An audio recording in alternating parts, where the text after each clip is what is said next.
છોટાઉદેપુર તાલુકાના અંત્રોલી જૂથના અંતરિયાળ વિસ્તારમાં આવેલા 12 ગામોમાં હજુ પણ પાકા ડામર રસ્તા નથી। આ અંગે પૂર્વ સરપંચ રાઠવા રૂપસીભાઈ અધિક કલેક્ટરને આવેદનપત્ર આપી રજૂઆત કરી હતી। તેમણે જણાવ્યું કે આઝાદીના 78 વર્ષ પછી પણ ગામોના રસ્તા કાચા છે, જેના કારણે 15,000થી વધુ ગ્રામજનો આરોગ્ય અને શિક્ષણ જેવી મૂળભૂત સુવિધાઓથી વંચિત છે। રસ્તા ન હોવાથી 108 એમ્બ્યુલન્સ પણ ગામ સુધી પહોંચી શકતી નથી। ચોમાસામાં તો આ 12 ગામોના સંપર્ક દુનિયાથી કપાઈ જાય છે। વારંવાર રજૂઆતો છતાં સમાધાન ન આવતા તેમણે જિલ્લા પ્રશાસનને તાત્કાલિક પાકા ડામર રોડ મંજૂર કરવાની માંગ કરી છે। આમાં ઘણી બધી મુશ્કેલી પડે, શિક્ષણ બગડે, આરોગ્ય બગડે, 108મી આવે તો આટલા વર્ષો થયા આજ સુધી વંચિત રહ્યા છે, તો એમને પહેલી પ્રાયોરિટી આપે અને આ ડામરના રસ્તા મંજૂર કરે એવી અમારી માંગ છે અને અમારા ગામ લોકો દ્વારા પણ એ માંગ છે।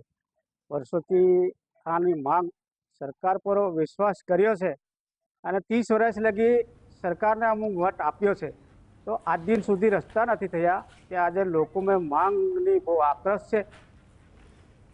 આજ અંગે વધુ વાત કરીશું। સંવાદદાતા રફીક અમારી સાથે લાઈવ જોડાયા છે। રફીક, છોટાઉદેપુર તાલુકાના અંત્રોલી જૂથના અંતરિયાળ વિસ્તારો છે કે જ્યાં 12 ગામોમાં હજુ પણ પાકા ડામર રસ્તા નથી, લોકો હાલાકી ભોગવી રહ્યા છે, શું વિગત છે?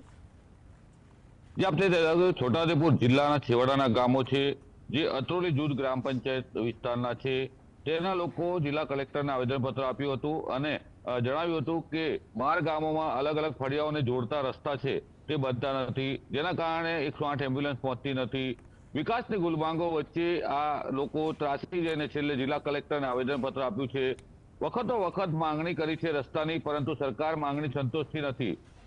જાહેર સ્ટેજ ઉપરથી વિકાસની વાતો જ્યારે નેતાઓ કરે છે ત્યારે આદિવાસી વિસ્તારના લોકો માટે સરકાર ટ્રાઇબલ બજેટની અંદર કરોડો રૂપિયા ગ્રાન્ટ ફાળવે છે, પરંતુ આ ગામડાઓને જોડતા રસ્તા બનતા નથી। આ એક અંત્રોલીની ગામની વાત નથી, છોટાઉદેપુર જિલ્લાના આવા અનેક ગામડાઓ છે જ્યાં રસ્તાની સુવિધા, ફળિયાને જોડતા રસ્તાની સુવિધા મળતી નથી। છોટાઉદેપુર જિલ્લાના કવાંટ તાલુકો, નસવાડી તાલુકો, છોટાઉદેપુર જિલ્લો, આ 3 તાલુકામાં સૌથી વધારે સમસ્યા ગામડાઓને ફળિયાને જોડતા રસ્તા નથી, જેના કારણે 2 કિલોમીટર સુધી લોકો ચાલીને રસ્તા સુધી આવવું પડે છે। આ જે અંત્રોલી ગામ છે તે અંત્રોલી વર્ષોથી રસ્તાની માંગણી કરી રહ્યા હતા અને આખરે કંટાળીને જિલ્લા કલેક્ટરને આવેદનપત્ર આપ્યું। નસવાડી તાલુકામાં પણ આવા અનેક ગામો છે જ્યાં રસ્તાની સુવિધા નથી, જે ફળિયાને જોડતા। જિલ્લા પંચાયત દ્વારા, જિલ્લા પંચાયત માર્ગ મકાન વિભાગ દ્વારા સરકારને આની દરખાસ્ત પણ મોકલી આપવામાં આવી છે। 100 જેટલા રસ્તા ફળિયાઓને જોડતા દરખાસ્ત સરકારને 1 વર્ષ પહેલા મોકલવામાં આવી છે। પંચાયત માર્ગ મકાન વિભાગના છોટાઉદેપુર જિલ્લાની 3 સબ ડિવિઝન, 4 સબ ડિવિઝન કચેરીઓ આવેલી છે, તેમાં નસવાડી, કવાંટ અને ભાઈજેતપુર તાલુકાના જે વિસ્તારો છે ફળિયાને જોડતા રસ્તા સર્વે કરાવવામાં આવ્યું હતું। સર્વે કરાવ્યા તેને દરખાસ્ત હતી, પરંતુ સરકાર આજ દિન સુધી તે રસ્તાઓની મંજૂરી આપતી નથી। આદિવાસી વિસ્તાર છે, આદિવાસી વિસ્તારમાં ગરીબ આદિવાસી સમાજના લોકો રહે છે। સરકાર કરોડો રૂપિયા ટ્રાઇબલ બજેટની અંદર ફાળવણી કરે છે, તો રસ્તાની મંજૂરી આપવામાં શું વાંધો હતો? નેશનલ હાઈવે બનાવવાથી કનેક્ટિવિટી, વિકાસ દેખાડવો છે, ત્યારે ગામડાનો વિકાસ થતો નથી, એનો આ એક વરવો નમૂનો છે।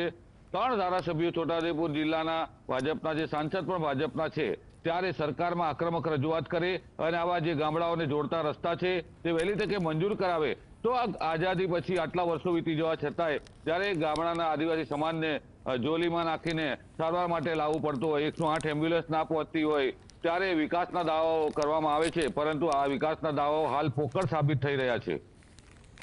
જી, આભાર રફીક, જોડાવા માટે અને માહિતી